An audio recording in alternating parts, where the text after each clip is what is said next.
देवराजसेव्यमानपावनाङ्घ्रिपङ्कजं व्याळयज्ञसूत्रमिन्दुशेखरं कृपाकरं नारदादियोगिवृन्दवन्दितं दिगम्बरं काशिकापुरादिनाथकालभैरवं भजे। भानुकोटिभास्वरं भवाब्दितारकं परं नीलकण्ठमीप्सितार्धदायकं त्रिलोचनं कालकालमम्बुजाक्षमक्षशूलमक्षरं काशिकापुराधिनाथकालभैरवं भजे।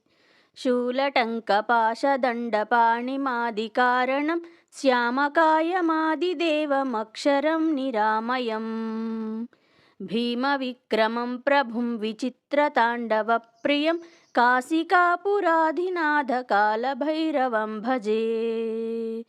भुक्तिमुक्तिदायकं प्रशस्तचारुविग्रहं भक्तवत्सलं स्थितं समस्तलोकविग्रहं निक्वणन्मनोज्ञहेमकिङ्किणीलसत्कटिं काशिकापुराधिनाथकालभैरवं भजे।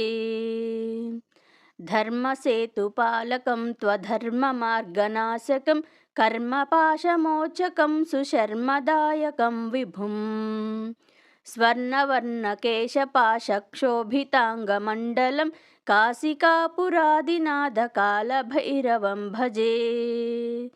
रत्नपादुकाप्रभाभिरामपादयुग्मकं नित्यमद्वितीयमिष्टदैवतं निरञ्जनम् मृत्युदर्पनाशनं कराळध्रंष्टभीषणं काशिकापुराधिनाथकालभैरवं भजे। अट्टहासभिन्नपद्मजाण्डकोशसन्ततिं दृष्टिपातनष्टपापजालमुग्रनाशनम् अष्टसिद्धिदायकं कपालमालिकाधरं काशिकापुराधिनाथकालभैरवं भजे। भूतसङ्गनायकं विशालकीर्तिदायकं काशीवासिलोकपुण्यपापशोधकं विभुं नीतिमार्गकोविदं पुरातनं जगत्प्रभुं काशिकापुराधिनाथकालभैरवं भजे।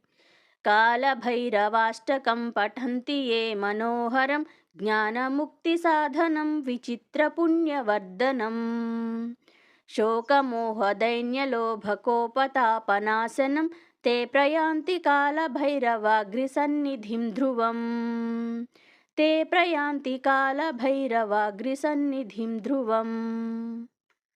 ఇది శ్రీ ఆదిశంకరాచార్య విరచిత కాలభైరవాష్టకం సంపూర్ణం।